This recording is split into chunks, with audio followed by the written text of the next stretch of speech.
Halo semuanya, selamat datang di podcast AAT kami kembali di episode 3. Kali ini saya berada di Purwokerto. Kebetulan saya akan berbicara santai nih, berbicara tentang SIANAS, Sistem Informasi Anak Asuh. Nah, apa itu SIANAS?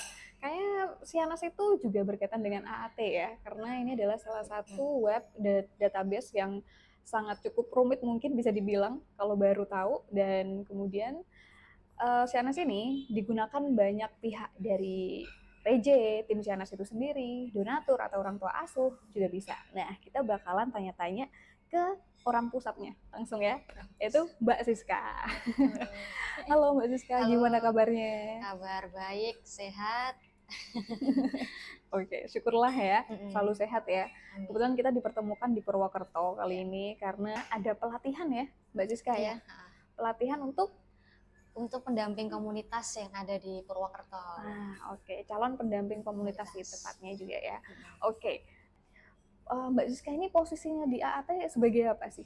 Oke, kalau aku posisinya sebagai di AT itu sebagai admin ya. Kita Admin, oke. sebagai admin di sistem Sianasnya itu sendiri. Mhm.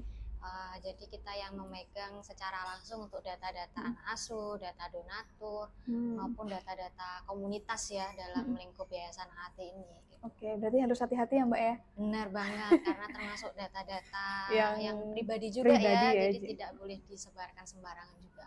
Oke. Well, Mbak Siska ini bergabung dengan AAT sejak kapan sih? Sejak tahun kapan? Oke, kalau aku sebenarnya bergabung tuh udah mulai tahun 2014 ya, dari Wow. kuliah. Jadi ceritanya aku kuliah dulu Mhm. semester 3 itu aku udah dapat beasiswa juga di AT ini sampai lulus Mhm. tahun 2017. Cuman sempat vakum nih sekitar setahun kalau nggak salah Mhm. ya. Mhm. Tahun 2018 aku vakum karena itu fokus cari kerja gitu. Cuman ternyata di tahun 2019 diminta tolong lagi nih Mhm. sama teman-teman AT gitu buat Mhm. join lagi. Ya udah akhirnya aku join lagi di AT sampai Sekarang sekarang ya, sampai gini. sekarang. Nah, Berarti udah berapa tahun tuh Mbak? berapa itu tahunnya itu? Udah lama banget Udah ya. lama banget ya. Pokoknya sebelum aku, karena beliau Iya, ini adalah senior aku guys nggak gitu. senior juga sih. Oke. Iya. Nah, iya, berarti emang udah cukup lama banget ya. Mm-mm. Dan di sini Mbak Siska sebagai tim Sianas ya Mm-mm. kan.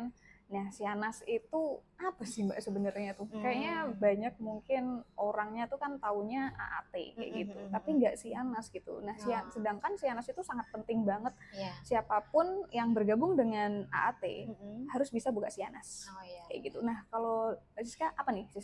Sianas itu? Sebenarnya Sianas itu sendiri juga bagian dari AAT ya. Mhm. Kalau secara umum kan organisasinya ataupun yayasannya kita namanya AT.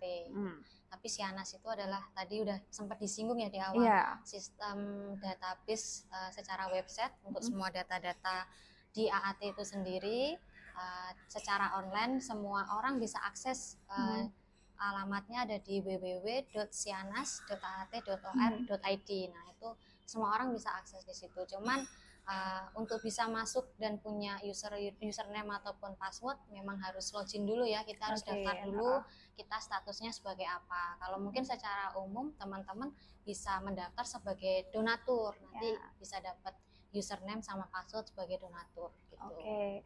Berarti coba dong Mbak kasih tipsnya gimana caranya Mm-mm. jadi orang tua asuh atau donatur di AAT atau CNS? Oke, kalau langkah pertamanya jelas kita masuk ke website Sianas itu Mhm. sendiri ya.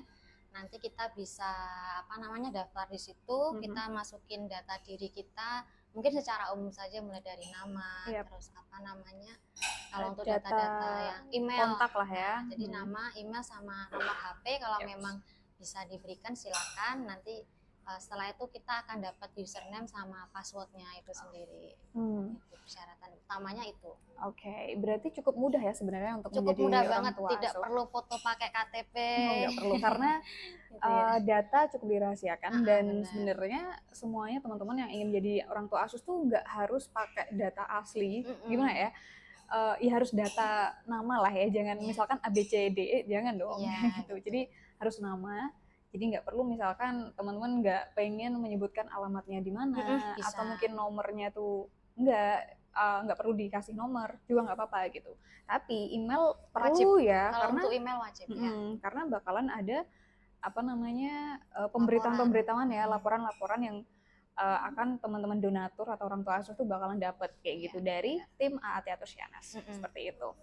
Well, itu tadi ya secara singkat secara gimana umum ya. secara umum atau secara singkat gimana cara jadi orang tua asuh atau donatur kayak gitu. Oh ya, kapan Mbak dibukanya untuk bisa memilih anak asuh? Oke, jadi mungkin secara umum kalau untuk mendaftar sebagai donatur tuh bisa kapan saja ya. Maksudnya tidak ada bulan ataupun waktu tertentu. Jadi bisa sewaktu-waktu kita bisa mendaftar sebagai donatur.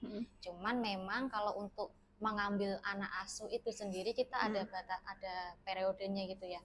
Kita buka di bulan Juli sampai dengan bulan September 2024. Dan di setiap tahunnya ya. Di setiap tahun tuh ada. Jadi sekitar 3 bulan ya.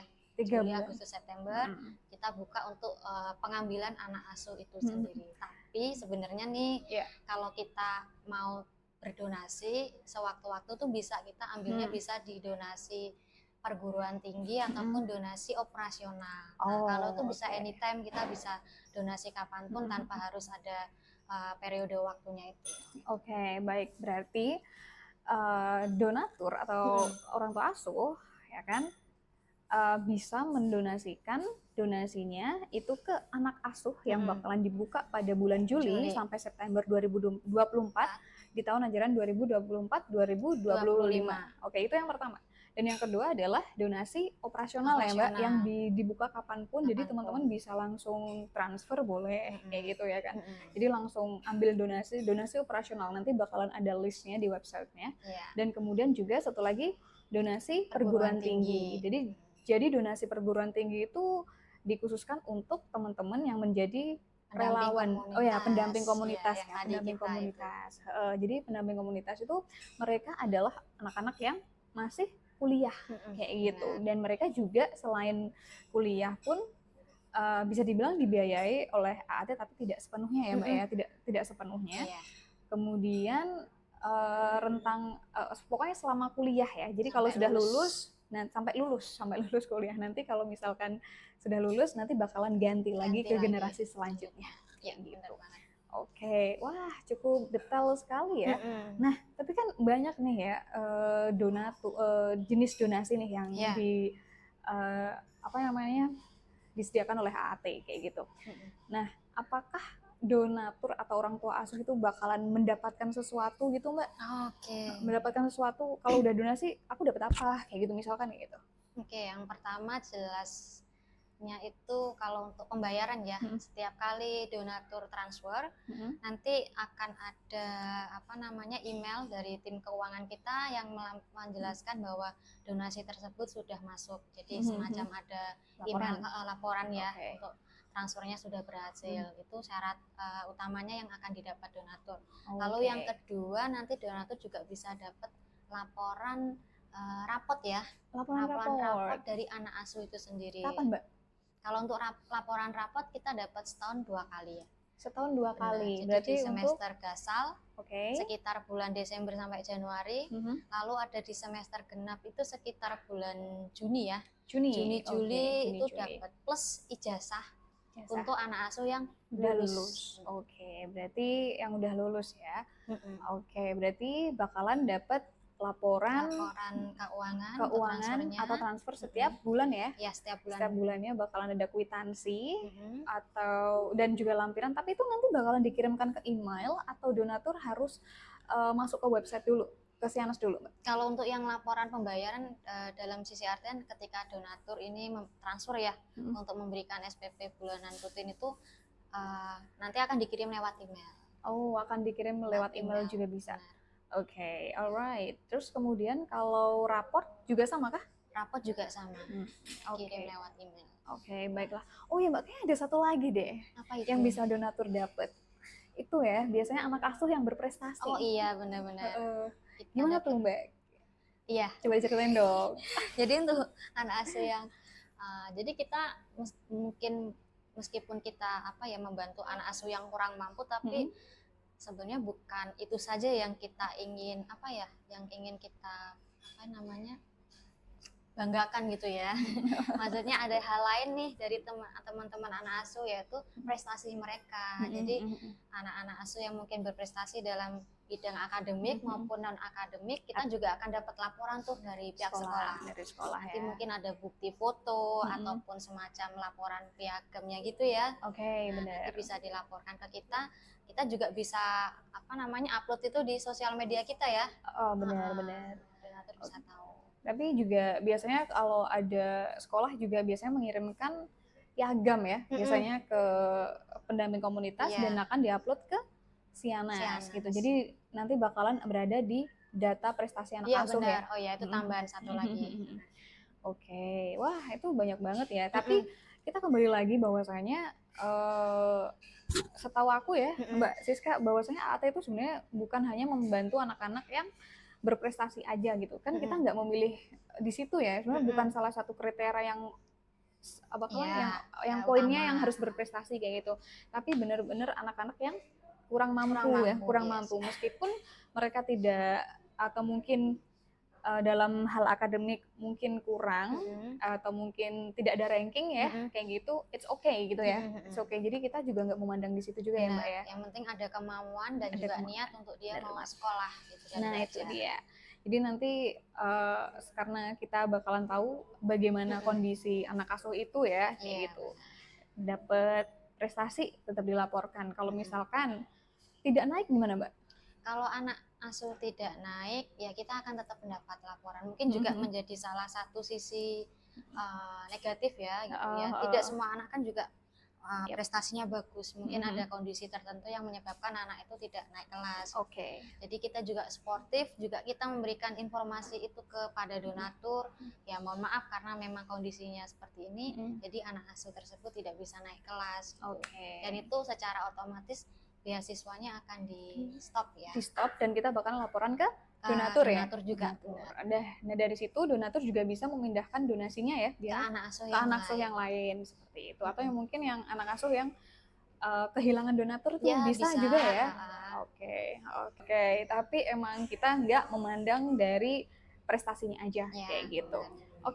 Well Mbak Siska, kan tadi udah disebutkan siapa aja atau kriteria anak asuh yang bisa kita bantu. Tapi kalau jenjang sekolahnya siapa aja yang bisa kita bantu? Oke, langsung aku jawab aja ya. Jadi untuk jenjang sekolahnya kita mulai dari SD sampai dengan SMA ya. SD sampai SMA. Mungkin juga sekalian informasi kalau memang kita membantunya untuk sekolah-sekolah swasta aja ya. Bener. Itu sekolah-sekolah swasta yang mungkin dipandangnya kurang mampu gitu, karena mungkin ada beberapa sekolah swasta yang cukup baik, tapi kalau kita lihat lebih dalam lagi ya di daerah pedalaman, di daerah pedesaan atau pelosok itu banyak banget sekolah-sekolah swasta yang membutuhkan sebenarnya. Jadi yang kita bantu adalah sekolah-sekolah swasta tersebut. Dan memang secara umum kalau kita lihat sekolah swastanya memang yayasan Katolik ya, tapi bisa digarisbawahi dan juga kita ketahui bersama bahwa yang sekolah di situ bukan hanya anak-anak Katolik saja, dari semua anak agama latar belakang itu ada juga di situ. Jadi kita tidak memandang secara agama ya, ataupun suku ataupun ras. Yang penting kalau memang anak itu membutuhkan dan masuk kriteria, bisa kita bantu. Well, berarti emang sekolah atau komunitas yang bergabung dengan atau bekerja sama dengan AAT adalah sekolah-sekolah swasta. Jadi kalau negeri udah nggak bisa karena negeri udah dibantu negara ya. Ya secara tidak langsung mungkin cukup banyak ya kalau untuk negeri ya. Iya udah cukup banyak kayak gitu. Bahkan ada yang gratis kan ya. Jadi tidak perlu. Jadi kalau swasta ini banyak banget yang perlu dibantu karena mungkin kalau kita bisa lihat ada beberapa sekolah swasta yang emang cukup mahal ya biaya sekolahnya. Tapi kebanyakan yang AAT bantu adalah sekolah-sekolah yang ada di pelosok ya, yang ada di desa kayak gitu, yang muridnya cuma 24. Iya, satu 50, sekolah loh ya itu. Satu sekolah ya, bukan satu kelas ya. Satu sekolah cuma 20-an anak. 20-an anak itu udah hampir mau di merger atau gimana seperti itu ya. Jadi akhirnya tetap bertahan dan kita akan tetap support terus mereka kayak gitu. Wah, oke. Nah, itu ya mungkin lebih ke salah satu syarat di mana itu syarat komunitas untuk bergabung dengan AAT adalah komunitas swasta, sekolah swasta kayak gitu. Oke. Well, Mbak, by the way, kan ini saya nih selaku tim public relation nih yang sering muter, yang kemarin juga udah ngobrol sama teman-teman dari Jogja kayak gitu. Nah, ini kan ada beberapa komunitas yang tergabung kayak gitu. Apa ya? Sekretariat ya. Ada berapa sebenarnya sekretariat yang dipunyai AAT kayak gitu? Ada Jogja, Semarang, Bandung, Madiun, Purwokerto, Malang. Totalnya ada 6. Ada 6 sekretariat. Ada 6 sekretariat. Mbak, tahu nggak ada berapa total sekolah yang aktif dan dibantu oleh AAT saat ini? Kalau untuk komunitas ataupun sekolah kita ada sekitar 90-an ya, hampir 100 lah. Hampir 100. Oke, berarti ada berapa anak asuh tuh? Wow, kalau anak asuh yang sudah pernah dibantu dari awal berdirinya yayasan ini sampai sekarang ada sekitar 10 ribuan lebih ya. Wah, 10 ribuan lebih ya. Itu yang sudah pernah dibantu dari awal sampai akhir gitu sih. Nah, berarti kalau untuk tahun ini ada berapa calon anak asuh yang akan dibantu oleh AAT? Mbak Siska. Oke, kalau untuk tahun ini harapannya untuk pemilihan anak asuh baru ya, kita targetnya ada sekitar 500 sampai 600 anak baru ya itu ya. Gitu. Wow, oke, cukup banyak ya. Jadi untuk tahun ajaran baru ini dan semoga semua anak asuh itu, calon anak asuh bakal dapat donatur atau orang tua asuh kayak gitu. Karena kemarin emang banyak ya sekolah-sekolah di beberapa sekretariat yang tidak mendapatkan donasi dan ya atau bisa dibilang tidak dipilih oleh orang tua asuh. Mungkin bisa jadi adalah efek pandemi karena kemarin kebetulan banyak banget yang donatur atau orang tua asuh mengundurkan diri, tapi kami menghargai itu banget karena kita tahu ya bahwasanya kondisi emang kita tidak tahu gitu masa depan kayak gitu. But donatur orang tua asuh emang keren-keren sih. So thank you so much buat ya udah yang menjadi orang tua asuh buat sampai saat anak ini untuk saat ini ya. Bagi untuk melalui yang membantu anak asuh melalui AAT kayak gitu. Nah, oh ya Mbak, kemarin tuh banyak banget ya. Ini mungkin kita bisa bilang banyak banget DM yang masuk ya sebenarnya ya. Ada banyak beberapa orang yang menanyakan tentang atau mereka mengajukan diri untuk menjadi anak asuh. Nah, itu bisa nggak sih? Itu tadi yang udah pernah kita sempat bahas ya. Jadi memang kita membantunya nggak secara personal ke anak asuh tersebut. Jadi memang melalui komunitas yaitu sekolah. Jadi untuk menjadi anak asuh itu kita tidak menerima untuk pengajuan secara personal, secara pribadi. Misalkan ada orang tua yang ingin mengajukan anaknya nih, dan ternyata memang anaknya sekolahnya nggak di sekolah swasta, mungkin di sekolah negeri atau di sekolah swasta yang cukup elit juga mungkin ya, tapi karena biayanya mahal mungkin dia ingin membantu si anak itu. Tapi itu tidak bisa, jadi memang secara langsung harus lewat sekolah ataupun komunitas yang sudah bekerja sama dengan AAT. Oke, jadi kalau untuk mengajukan sekolahnya bekerja sama dengan AAT bisa silahkan, tapi bakalan kita observe dulu ya. Oke, juga wilayahnya juga. Karena tergantung dengan sekretariat. Karena kita hanya ada 6 sekretariat dan di Pulau Jawa saja kebetulan ya, dari ujung barat sampai ujung etan ya. Timur. Ujung timur sana ya kan. Kalau di barat ada Bandung, kalau timur ada di Malang kayak gitu. Ya.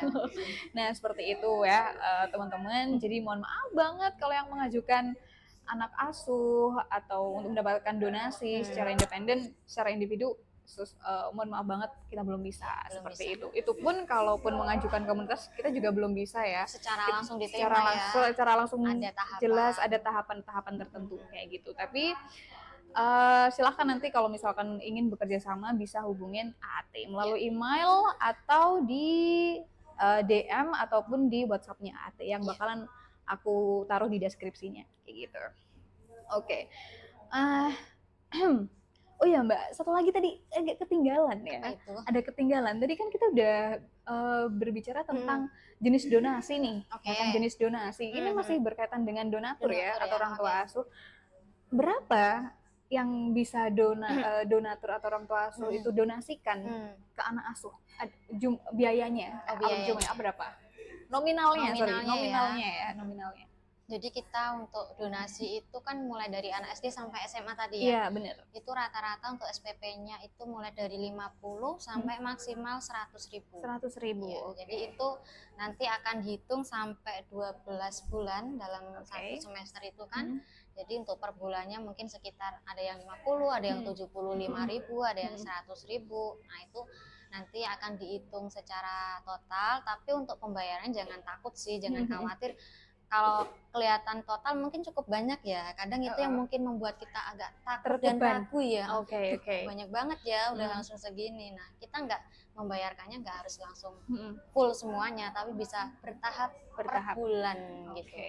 Jadi sedikit lebih ringan juga nanti buat para donatur gitu. Oke, baiklah. Berarti yang paling rendah itu ada di SD ya, SD 50.000. Tapi ada juga ya yang di bawah itu ya Mbak ya, kayaknya. Iya, tapi mungkin untuk nanti tahun ini kita akan sama ratakan ya. Sama ratakan ya, jadi minimal untuk SD itu 50.000. Untuk SMP sekitar 75.000 ya, itu maksimal. Dan juga untuk SMA atau SMK itu 100.000. Meskipun bisa dibilang biaya SPP sebenarnya yang dari sekolah itu nggak segitu ya. Maksudnya nggak segitu tuh, maksudnya biasanya lebih kayak gitu. Misalkan salah satu sekolah swasta di Purwokerto misalkan untuk SMA kan karena 100.000 tuh pasti lebih kayak gitu ya. Biasanya 250.000 per bulan. Nah, kita membantu sebagian biaya SPP-nya aja ya Mbak ya. Nah, seperti itu. Jadi itu maksimalnya ya teman-teman ya untuk berdonasi kayak gitu. Bisa nggak sih orang tua asuh itu menemui anak asuhnya ke sekolah atau mungkin ke rumah untuk misalkan mereka ada keinginan untuk aku pengen bantu lebih nih kayak gitu. Boleh nggak sih sebenarnya seperti itu? Kalau secara aturan sih sebenarnya kita tidak sampai ke situ ya. Kalau untuk interaksi dengan anak asuh karena kita juga sebenarnya melalui perantara pihak sekolah, jadi interaksi dengan antara anak asuh dengan donatur itu pun juga akan melalui pihak sekolah, jadi melalui penanggung jawab ataupun guru yang ada di sekolah tersebut gitu. Jadi tidak bisa langsung misalkan ada donatur yang mau menemui anak asuh itu tuh tidak bisa, tetap harus nanti melalui perantara sekolah. Karena ya. Memang secara langsung anak asuh itu berada dalam lingkup sekolah itu sendiri. Jadi nanti bisa menghubungi tim Sianas ataupun PAT langsung, baru nanti kita yang akan menyampaikan ke sekolah. Seperti itu ya alurnya ya. Nanti kalau tiba-tiba langsung ini nanti bakalan takutnya ada kesalahpahaman seperti itu. Jadi lebih baik kita lebih baik konsultasi dulu, baru nanti kita bakal arahkan kayak gitu ya. Nah ini terakhir nih Mbak ya, kita udah banyak banget ya, kita tadi udah ngomongin tentang banyak hal tentang anak asuh, kemudian jenis donasi kemudian cara menjadi orang tua asuh itu seperti apa, dan kemudian ada ya itu seluk beluknya tentang AAT dan juga sistem-sistemnya termasuk Sianas yang cukup yang akan selalu terus digunakan sama tim kita dan juga orang tua asuh, yang dimana bisa terus memantau anak asuhnya seperti itu. Minta tolong dong Mbak Siska buat ngomong nih ke teman-teman yang nonton podcast kali ini. Mungkin bisa nih diajak untuk ikut berkontribusi dan ikut menjadi orang tua asuh, calon anak asuh tahun ajaran baru ini di 2024-2025. Mungkin lebih ke ini ya, aku akan sharing aja kenapa kalian harus memilih AT gitu ya. Karena seperti kita ketahui banyak banget nih program-program charity ya di luar sana, itu sangat banyak sekali sebenarnya. Cuman yang mau aku tekanin di sini, AAT ini menurutku cukup berbeda gitu. Karena dia memberikan laporan secara lengkap, secara jelas juga gitu. Jadi jelas siapa yang dibantu, terus laporannya juga dapet gitu kan, setiap bulan juga ada itu laporannya rutin. Jadi menurutku menjadi salah satu alternatif nih buat kita yang masih bingung mau memilih donasi ke program charity apa gitu. Nah, di AT ini menurutku cukup menarik ya, menarik dan juga cukup bagus. Jadi buat teman-teman yang mau nih memulai untuk berbagi, bolehlah kita coba join di AT gitu ya. Kalaupun masih tanya-tanya juga nggak Boleh, apa-apa nggak ya, apa-apa. nggak apa-apa, santai aja. Santai Jadi aja. buat kamu siapa aja di luar sana, apapun background kamu ya Iya, kan, benar. anak muda, masih sekolah, kuliah maupun teman-teman yang udah bekerja atau mungkin orang tua, silahkan yuk ikut join bersama Ate dan kita bareng-bareng bantu adik-adik kita yang masih sekolah, dengan yang dimana keadaannya masih kurang beruntung ya Iya, dari benar kita ya. banget. Itu dia teman-teman ya. Oke, well, wah terima kasih banyak nih Mbak Sika Iya, udah sama-sama, dijelaskan banyak Ibas. hal mengenai Sianas, tentang Sianas. AAT dan juga sistem di dalamnya. Kita hari ini udah banyak hal lah yang bisa teman-teman gali ya di sini. Tanyakan apapun jika teman-teman bingung, ingin berdonasi masih bingung atau galau bimbang, bahwasanya ingat bahwasanya AAT itu terpercaya dan bisa dipertanggungjawabkan ya. Iya, benar Oke. banget.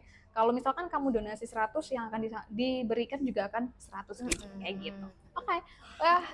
Sampai jumpa lagi di episode selanjutnya, yang jelas bakalan kita ngobrol-ngobrol lagi sama teman-teman tim dari AAT itu juga ya. Kayak gitu. So, makasih banyak ya Mbak Siska ya. Sampai ketemu di lain waktu lagi. Semoga kita bisa ngobrol-ngobrol lagi tentang hal lain ya kan, mengenai AAT. Gitu. So, jangan lupa terus dukung kami juga, follow, ikuti sosial media kami di X, Facebook, Instagram, channel, dan juga ikuti juga channel WhatsApp kami. Dan juga like, comment, subscribe channel ini dan juga video ini. Anak-anak Terang Indonesia, semangat! Oke, terima kasih.